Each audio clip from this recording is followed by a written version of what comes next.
Buenas tardes, alumnos de primero medio. Espero se encuentren muy bien en sus hogares. El propósito de la siguiente cápsula es explicar la guía número 11 de la asignatura de Lengua y Literatura para primero medio.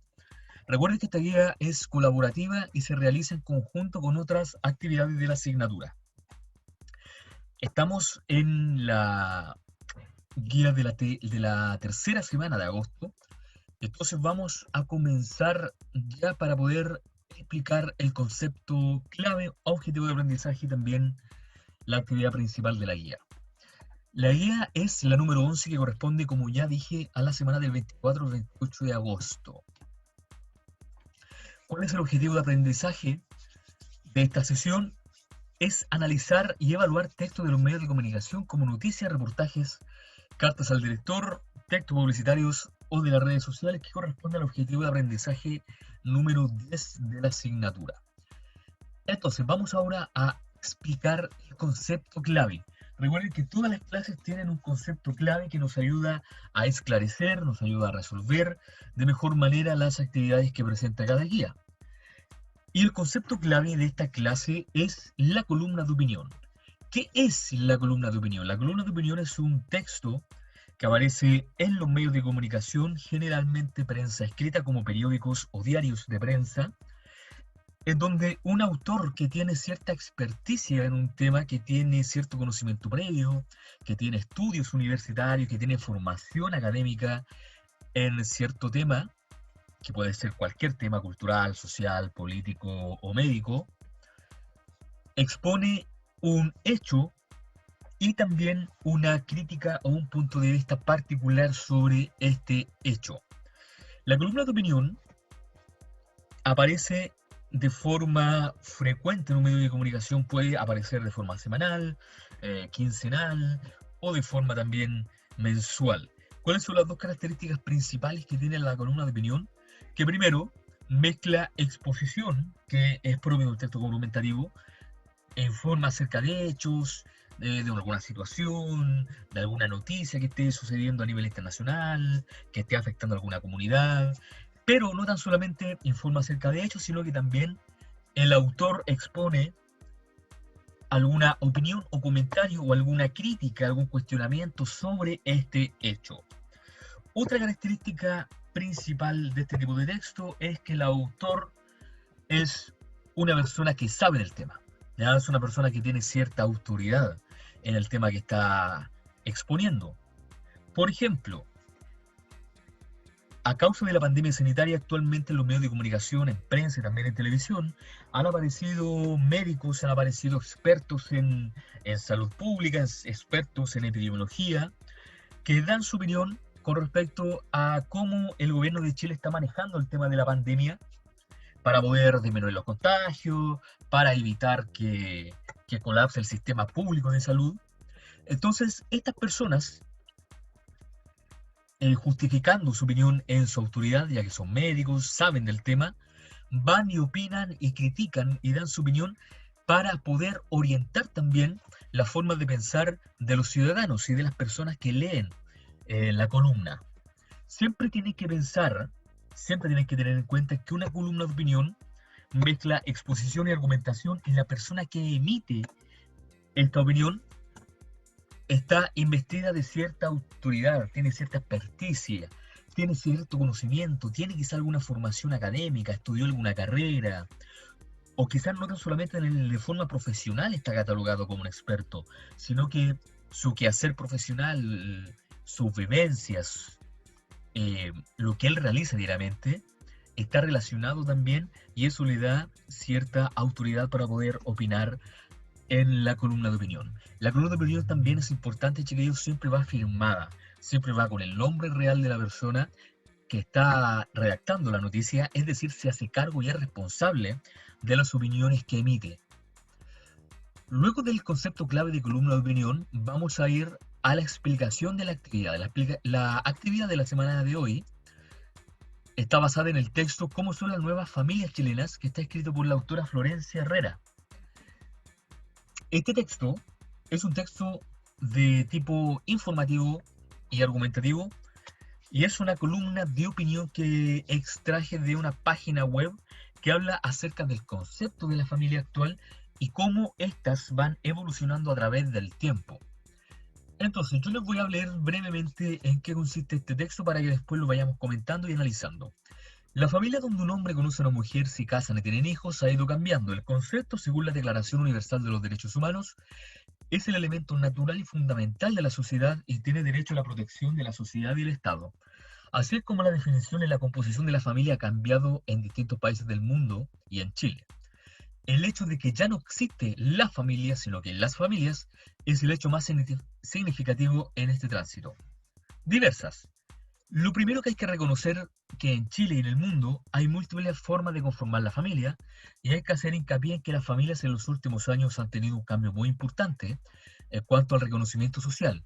Dice Teresa Rey, directora ejecutiva de la Fundación de las Familias de la Dirección Sociocultural de la Presidencia. Para Rey, la gran diferencia actual es que ya no se habla de un solo núcleo familiar bien determinado, sino de varias conformaciones. Para ella, si bien la diversidad es la tónica de este cambio, también se relaciona con los vínculos legales que han respondido a las demandas de estos cambios. Hoy puedes constatar que en todos los estratos de la sociedad, que en todos los sectores y ambientes, el vínculo legal no tiene incidencia en hablar de familia o no. Este es un cambio que es gigante. Desde que existe el ser humano, el tema de la conformación de familia siempre está cambiando permanentemente, dice la abogada. Y agrega que hoy las parejas deciden conformar familia, pero no necesariamente tienen un vínculo entre medio. Rey rescata además el influjo que ha tenido la migración en la conformación de este nuevo concepto familiar. También hay interculturalidad, hay creación de nuevas parejas extranjeros-chilenos. Hay conformaciones diferentes y son parte de nosotros los chilenos. Las comunidades no solo tenemos que reconocer esas diferencias, sino validarlas como legítimas, y eso hace que el Estado deba considerar estas nuevas estructuras en políticas públicas, concluye. Florencia Herrera, académica de la Escuela de Sociología de la Universidad Diego Portales, concuerda con Rey en que ya no se habla de una familia, sino de varias. Creo que hay que pensar que siempre hemos vivido en contextos con alta diversidad familiar, dice. Rescata entre las nuevas formas de modelar la parentela hasta las familias homoparentales, las familias reconstituidas, los tuyos, los míos y los nuestros, que según el investigador responden a la legitimación del divorcio. Como sociedad estamos más abiertos a estas diversas formas familiares, remarca Herrera, y agrega también que el desarrollo de tecnologías reproductivas ha abierto la posibilidad de ser mamás y papás a personas que antes no podían serlo. Lo que ha cambiado es que la familia conyugal ya no tiene monopolio de la legitimidad. Se han ampliado las maneras legítimas y válidas de hacer familia, concluye la socióloga. El rol de los padres en la crianza. Florencia Herrera, académica de la Universidad de Sociología de la Universidad Diego Portales, dice que el rol de los padres en la crianza a nivel de los discursos ha cambiado radicalmente. Lo que se espera ahora de los padres es distinto y mucho más de lo que se esperaba antes, sobre todo en el proveer y que sea una autoridad en la familia. Ahora se espera que los papás estén involucrados en la crianza de los hijos, que sean presentes, que sean cercanos, cariñosos. Si tú entrevistas a un hombre, ellos responden que no quieren ser como su papá. Ahora las prácticas van en esa dirección, pero lento, porque por un lado, como sociedad, seguimos exigiéndoles a los hombres que ellos tienen que proveer, incluso aunque las mujeres trabajemos. Siempre se habla de la reconciliación trabajo-familia que tenemos que hacer las mujeres, pero se habla poco de la reconciliación que tienen que hacer los hombres porque se espera que ellos lo hagan menos, agrega. Si hay más discursos en torno a la responsabilidad de la crianza, igual se sigue pensando que es el hombre el que tiene que proveer y la mujer la que tiene que preocuparse de la casa y los niños. Hay mucho camino por recorrer todavía, señala. Eso es lo que acabo de leer, el texto que corresponde a esta guía. Entonces, en la siguiente diapositiva ustedes pueden ver en la pantalla cuáles son las preguntas en torno a este texto que acabamos de leer, que está escrito por Florencia Herrera y que nos hablaba acerca de la conformación actual de las familias actuales en Chile. Pregunta número 1. ¿Qué quiere decir la autora de la columna en la siguiente afirmación? El hecho que ya no exista la familia, sino que las familias es el hecho más significativo de este tránsito. Para responder a esta pregunta, ustedes deben fijarse atentamente en ese artículo definido la, que se encuentra en mayúscula. ¿Por qué pasa de ser singular la a plural las? ¿Qué es lo que tiene que ver con respecto a lo que plantea Florencia Herrera con respecto a la diversidad de las familias? ¿Hay una sola familia o hay más familias actualmente? Eso es lo que ustedes tienen que responder, recuerden, siempre basándose en el texto. Número 2, la número 2 no está relacionada directamente con el texto, sino que ustedes tienen que hacer una investigación en internet o en fuentes bibliográficas como libros o revistas. Investiga qué es la Declaración Universal de los Derechos Humanos. Este texto hace referencia en los primeros párrafos al concepto que se tiene actualmente de familia.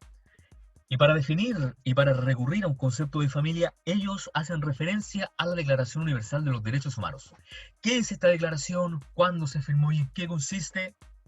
Eso ustedes lo van a tener que investigar, chiquillos, en internet y registrarlo como respuesta. Número 3. La pregunta número 3 está vinculada directamente a la respuesta de la pregunta número 2. ¿Qué plantea la Declaración Universal de los Derechos Humanos sobre el concepto de familia? Para esto no tienen que investigar en internet, sino que aparece directamente en el texto, aparece directamente el párrafo número 1. Dice lo siguiente, que la familia donde el hombre conoce a una mujer, se casan y tienen hijos, ha ido cambiando. El concepto según la declaración, y ahí aparece la Declaración Universal de los Derechos Humanos. ¿Cómo cambia la familia según esta declaración? Según lo que plantea, ahí lo pueden buscar en el primer párrafo del texto. 4. Recuerden que toda columna de opinión está escrita por un experto. Y además, al ser un texto argumentativo, el texto argumentativo necesita tener ciertas ideas que sustenten la tesis, que sustenten la opinión del emisor. Y para sustentarla, para que sea sólida, se necesita la opinión de personas que sean expertas en el tema. Y vinculado a esto, viene la pregunta número 4. ¿Por qué crees que se menciona a Teresa Rey en el texto? ¿Por qué se menciona a esta persona y qué cargo tiene ella? Recuerden, todo texto argumentativo, para tener justificación y solidez en las ideas que plantea o presenta, debe tener opiniones emitidas por personas que sean expertas, que tengan conocimiento previo, que tengan alguna formación académica, que manejen el tema, que sean una autoridad. Número 5. ¿Cómo se completa el siguiente cuadro? Ustedes tienen que reconocer a las dos personas que ahí aparecen, Teresa Rey y Florencia Herrera. También tienen que identificar a qué cargo, qué trabajo cumplen ellas y en qué institución trabajan. ¿Son psicólogas, son abogadas, son superhéroes, son estrellas de Hollywood, del cine? Ahí ustedes colocan. Luego la opinión. Tanto Teresa Rey como Florencia Herrera son constantemente interpeladas en el texto para que ingresen su opinión. A partir de esto, ustedes deben rescatar la opinión de cada persona y anotarla en el recuadro correspondiente. Número 6. ¿Cómo es el rol de los padres en la crianza de los hijos de la actualidad? ¿Sigue siendo fría y distante?